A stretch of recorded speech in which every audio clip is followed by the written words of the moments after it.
Now, on June 12th, tragedy struck the skies over Ahmedabad as an Air India flight, a Boeing 787 Dreamliner en route to London, crashed just seconds after takeoff. The aircraft carrying 242 people struck a residential area near a medical college hostel, resulting in the loss of all but one on board and dozens on the ground. As investigators sift through the wreckage and the black boxes, serious questions are being raised about aircraft safety, emergency response, and the future of Indian aviation. This evening, we speak to an aviation expert to understand what may have gone wrong and what lies ahead. Joining us is Mr. Sanjay Lazar, an aviation expert from India. Mr. Lazar, if you can hear us, welcome to Kantipur News. Thank you so much for your time. From the preliminary investigations that you have, what do you think are the reasons behind the mishap that occurred yesterday? First of all, it's a very dark tragedy that happened yesterday, and my condolences go out to the families of the passengers, the crew, and of course the students at the hostel who lost their lives. Very, very sad day. Based from preliminary visuals that we see, I don't have any investigation reports as yet. The AAIB and the NTSB have arrived on the scene this morning. They've just recovered the black boxes and are analyzing flight data from ACARS. So I do believe they'll have some preliminary results in the next couple of days. But coming to the point from where we look at it visually, it's quite obvious that the aircraft had a reasonably correct takeoff parameters.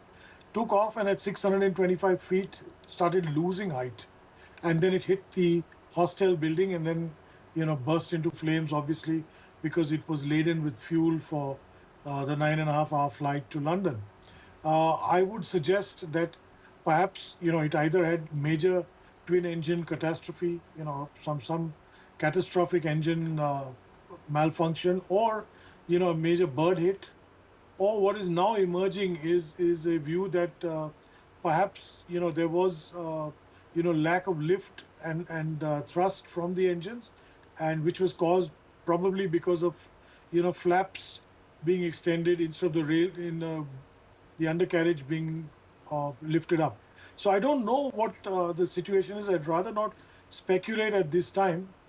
But to your opening remarks, I do not believe that there will be questions about safety of aviation in India.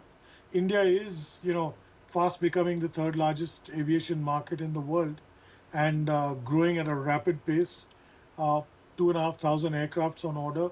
So I can see that, the standards of aviation safety are already extremely high in India. The DGCA is quite sharp on it. Air India has a great record. Yes, it's going to cause some disconsternation. The DGCA has about 15 minutes ago issued an order that all 787s, 8 and 787-9s operating in the country will have to be, undergo checks, thorough checks before they're released. So it doesn't mean grounding, but it means, updates on all the checks, don't leave any items pending. That's as far as the safety perspective goes and the aircraft perspective. Mr. Lazar, just to add on to it, I'm sure the investigations are going at its own pace. When can you anticipate for a detailed report and a conclusion to what happened? Well, as the law states, the AAIB has 30 days to submit its report. That is as the statute provides. But I do believe you will see some preliminary indications in the next 7 to 10 days, considering that this is the first of its kind accident on the 787. Remember, there are about 1,175 787s flying across the world today. They've done it for the last 15 years. They've flown almost 5 million flights, which is 30 million flying hours approximately. So it's one of the safest aircrafts in the world.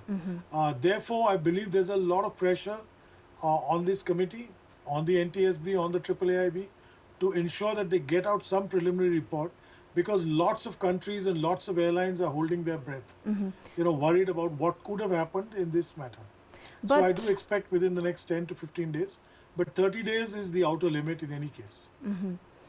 So this definitely is not the first major mishap that the world and India has seen. But are we ruling out any lapses on part of the manufacturing companies?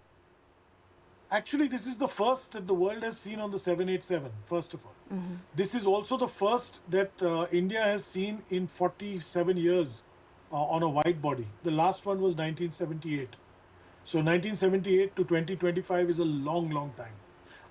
So the wide body safety record is very strong, very good. I do not believe there were any lapses. There are rumors of conspiracy theories which I will not put, of Turkish company, etc. And I don't even want to go there because I would not want to put credence on it. I believe the engineering was very strong. The aircraft itself was sound. It was only 11 years old. So pretty new for a 787.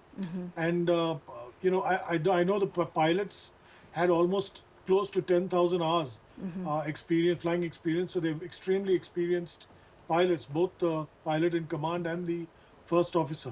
So I do not believe that there's any questions of lapses in safety or security or something like that. So based on the information that we have, we can just, for now, for the time being at least, consider it a chance occurrence. It's a rare, I would go further than you and say, this is the rarest of the rare occurrence. The last time we heard of, twin engine failure was Captain Sully Sullenberger, who floated the aircraft on the Hudson River. The other, when both engines were hit by birds, which also could have happened here, could have happened. The other one was a Transat aircraft, which also, had contaminated fuel and both engines shut down, which is also another possibility, which is not ruled out completely. We'll only know when the preliminary investigation looks at those aspects. So I would say that this is the rarest of the rare and very tragic incident. I mean, it's a miracle that one person survived from the aircraft. We really don't know how he did, but, God bless him. And yeah, let's pray that, we find resolution to this very quickly and get the answers. Mr. Lazar, before we let you go, do you think this incident would change the policies, of aviation sector on behalf of the government? If there are any, do you have any suggestions for the policymakers? Well, the one thing I do believe is once the report is out, I do believe that, depending on what the investigation board's report is, there may be some additional, suggestions for safety possibly, depending on what were the causes for this. But I would not like to preempt or speculate in this circumstance, because the NTSB is the world's premier investigation agency from the United States under the FAA. DGCA's Accident Investigation Board is India's most prestigious investigation team. It's completely neutral and outsiders. So I would give them the credit. Let them go through and let's see. This is going to be path-breaking and changing definitely in many ways because it's the first involving a 787. With 1,200 aircraft almost in the sky, there will be additional points to be considered, I think. Mr. Lazar, thank you so much for your valuable time and your thoughts.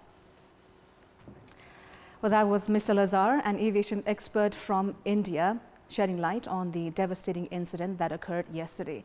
Now, as families await the answers, the spotlight is now on international cooperation to ensure a full and transparent probe. This isn't just an Indian aviation disaster, it's also a global moment and reckoning about airline safety, accountability, and the lives that we entrust to the skies. Our thoughts remain with all those affected across borders and continents as well.